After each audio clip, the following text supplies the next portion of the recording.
All right, guys, I'm going to start doing coverage of the new core set that came out. So if you're not in the know, AMG announced that there's a new core set coming out. It has 11 new characters in it that are largely the characters from the original core set, but new versions of them with new minis. Uh, I'm really excited about it, and I'm going to start off this coverage with the character that you probably want to hear my thoughts about the most, which is the Invincible Iron Man, who is the new shield leader. So I'm just going to run down the card real fast, and then we'll get into it. Defenses are 4-3-3. He's got 6 stamina on both sides. He actually doesn't change between sides. 4 threat, size 2, medium move. His basic attack is a repulsor attack. It's very similar to his old one. It's just 5 dice now. Has the wild push that's forced. But most importantly is it gets power equal to damage dealt, but if you deal no damage, it gets 1 power, like on Hulkbuster. This means that the floor on his power generation is going to be 1 in the power phase and then 1 for each attack he can make. So if you stand there and double tap, the smallest amount of power you can get is 3, which really hits shields like consistency. Like, one of the things I love about shield is its consistency. Like, they have a lot of gainers rather than builders, so it's really fantastic. He has Billion Dollar Punch and Focused Unibeam as suspenders. I think you'll see these almost not at all, but probably Billion Dollar Punch on rare occasion, and Focused Unibeam when he has to kill something or the game is over and for some reason doesn't have access to Helios. So, Billion Dollar Punch, range 3, 7 die spender, costs 3. It does the Wolverine impersonation, where before damage is dealt, you're placed within 1, kind of like Wolverine or Rhino. And then if he hits the wild and a hit, and the character size 3 or less, he throws it medium. This is a good, like, win a point thing.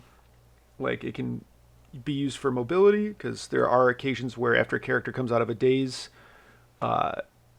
mobility is at a premium, so being able to, like, jump onto a point you were just thrown off of. I think this is a good, like, utility spender. It's fine. I think you'll use it almost never, because, spoiler alert, this character is the most power-hungry character maybe ever printed. That also has, like, good access to power. Focused Unibeam, range 5, 7 strength still, cost 4. Crits are doubled. Kind of like the Rhodey Empty the Clip. After the attack is resolved, he takes 2 damage if any crits were rolled. So it's kind of like a fixed Rhodey one, where Rhodey took 1 damage for every crit he rolled and could just, like, kill himself. Tony will never take more than 2. Jarvis, at first blush, looks like it's just upgrades from Shuri. It's actually slightly worse. So he can only use it on attack dice, and he can't use it himself. So it's not like Prime, it's more like Shuri, and you can't use it on defense. Still range 4, attack dice only. In shield, so obviously this is weaker than those 2 abilities. But I actually think in shield it's fine, because I played a lot of Shuri in shield. And the trick to playing Shuri well in shield was that you almost never wanted to use the power to keep your characters alive. You wanted to use it to put out more damage, and you kept your characters alive by dealing more damage.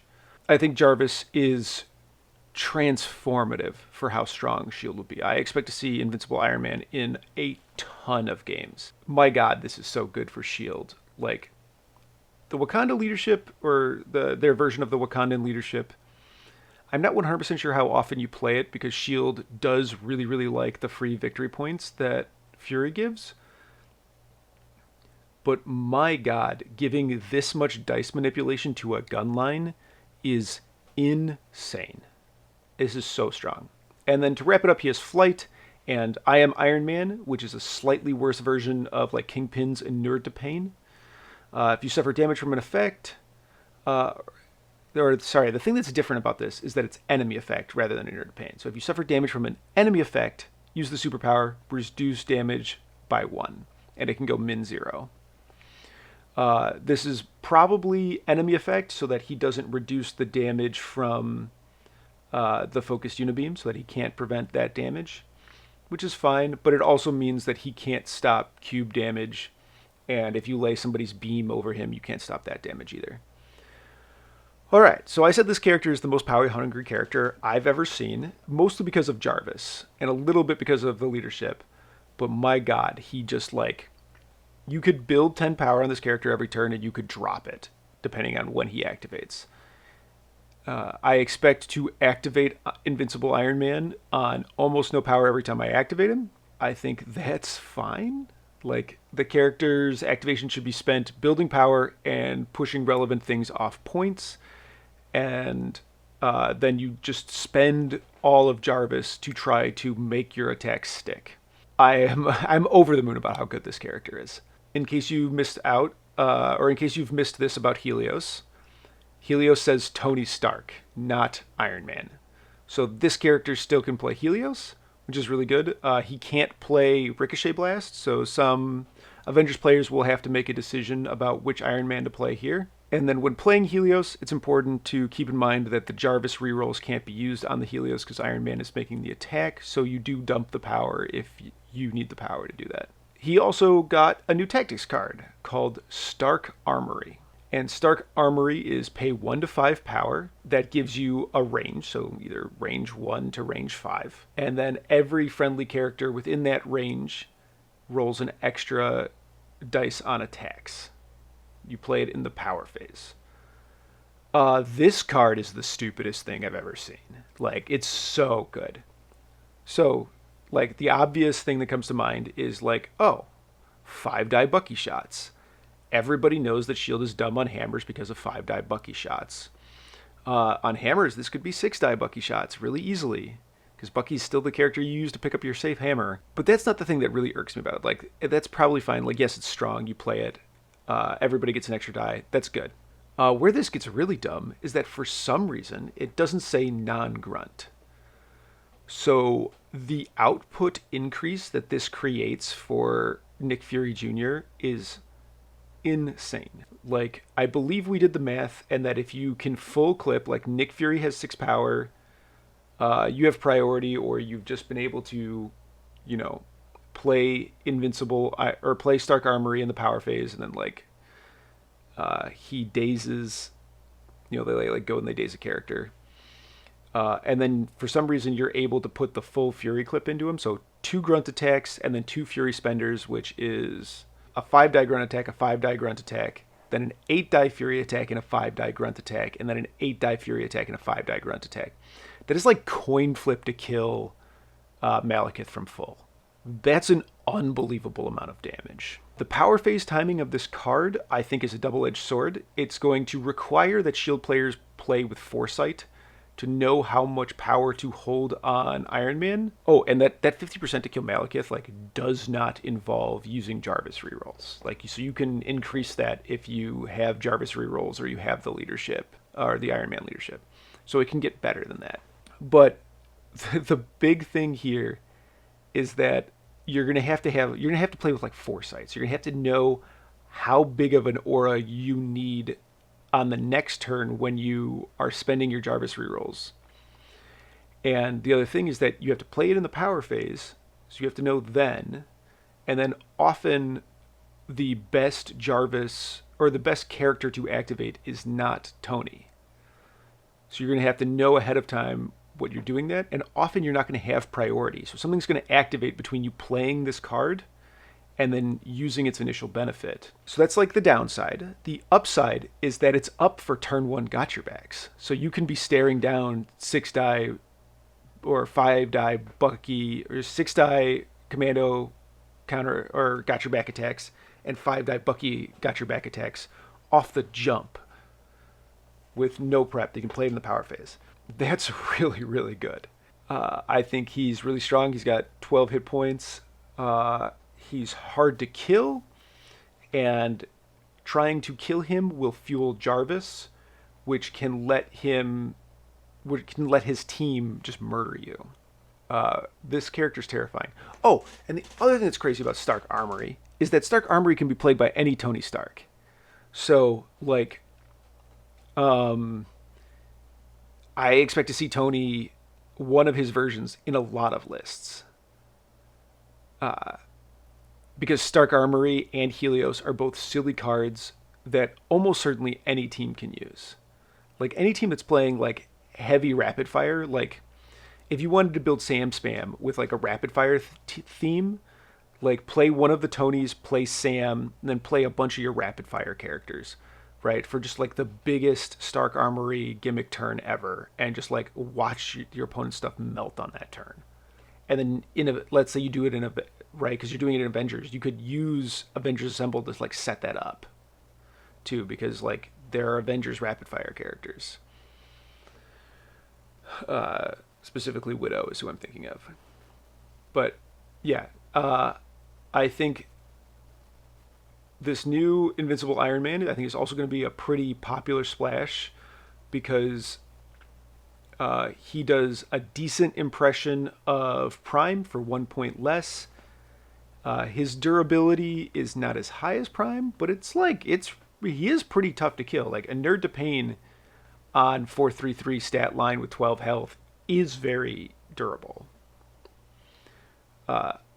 I'm over the moon. I think this character is going to be great.